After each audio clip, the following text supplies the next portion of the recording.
Yes, sir. So, besides your own, excluding your own movies, what are your own favorite cult classic films? Midnight Cowboy. Yeah. What else? The shower scene? No. Just Yes. What else? Who didn't see that coming? I like the movie Paris, Texas, Harold and Maude. I like a whole bunch of cool films. Yeah. Favorite movie, Life is Beautiful, without question.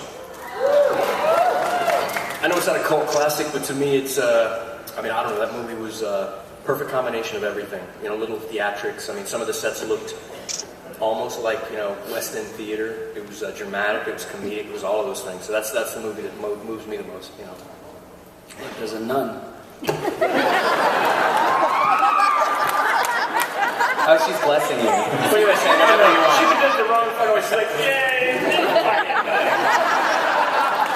Hail Mary, full of grace and Sheila. Hey, wait. Will you flip me off?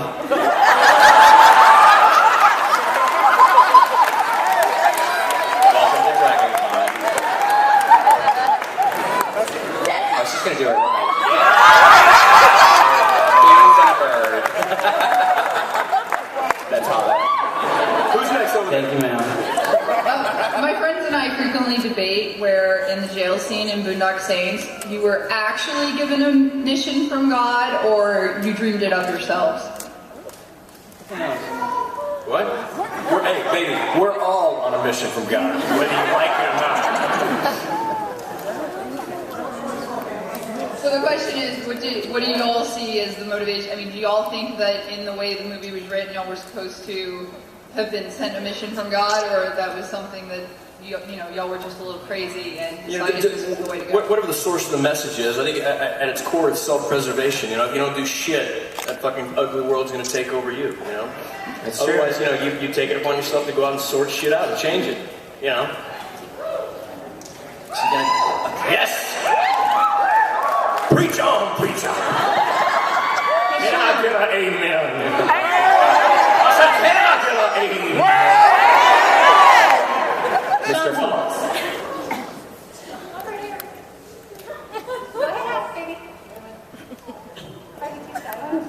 Oh, do we have a little one with a question? Yes, he wants to know if it's scary fighting the bad guys. Say it again. If it's scary fighting the bad guys. Reedus? No. It's fun. It ain't scary when you know you got them outmanned.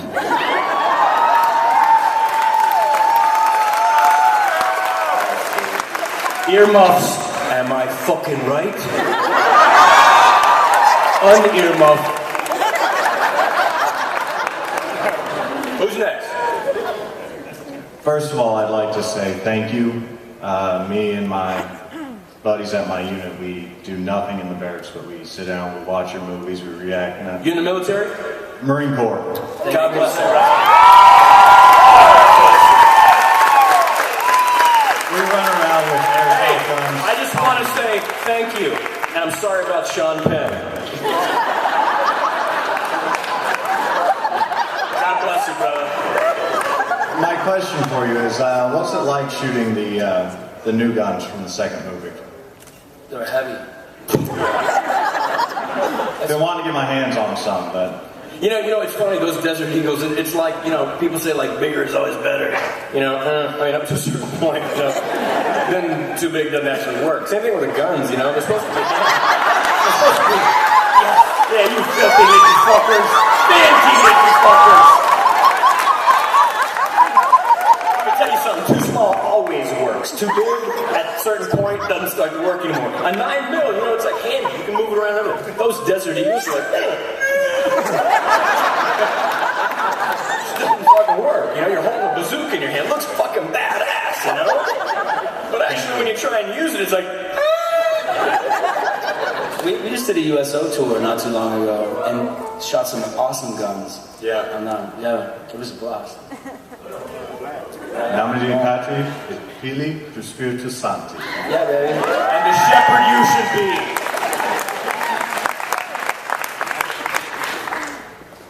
Colby, Yes. I see a Snow White missing her woodland creatures. I don't know where those 7 went. Are they under the skirt? What, do you have a question, ma'am? Yeah, my question is... Oh, I'm sorry. Norm has a Starbucks delivery. Hold on. Okay, carry on. Yes, ma'am.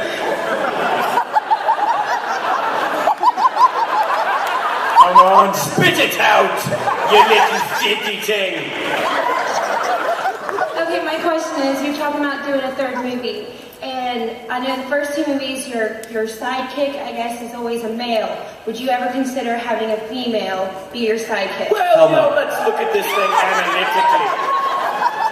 If I was going into battle, sight unseen, and I had to make sure somebody could run faster, jump higher, cover my back, and one was named Jezebel and one was named Jack, sight unseen, I'd probably pick the Jack.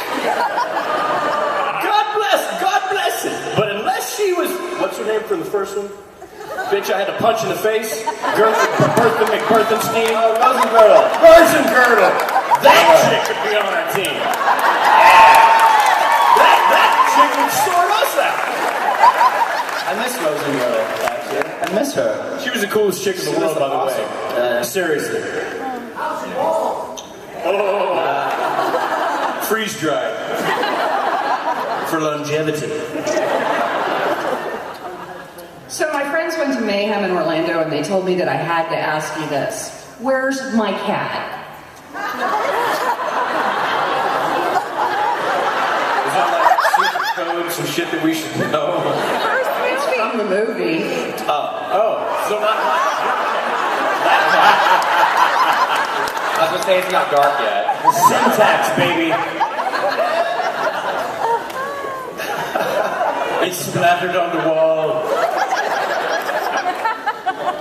So for the longest time when the second movie was about to come out, everyone said that Agent Smecker wasn't going to be in it because Willem Dafoe didn't want to be typecast. Were you guys aware while you were filming that he was going to be like the surprise at the end, or did you guys get kept in the dark too?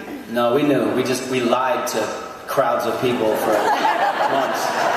Right to your faces. No, we knew, but that it was a secret, so we had to lie. It's a funny thing too because the studio wanted to let everybody know that Willem was in it, but for the fans, we wanted to keep it a secret for that. Holy shit! When you recognize his voice and he turns, you're like, oh my god, he's in it. The studio wanted to use it for marketing, but we wanted to kind of give the fan, even at the hit of not so many people going to see it, we wanted that surprise to be in there. And hats off to the producers CB and Troy for sticking with that because I think it made it for a better experience, that little surprise. I think it was neat. At all the premieres, you could just hear people go nuts. As soon as his voice went on, you turn around and look at everybody, and they'd just be like, So, it was kind of cool. Like at the screenings and everything, literally, when he's sitting facing the water and you hear his voice, the people are like, yeah.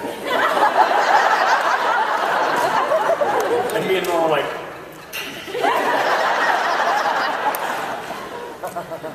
Yeah, that was awesome. Thank you for that surprise then. you're welcome.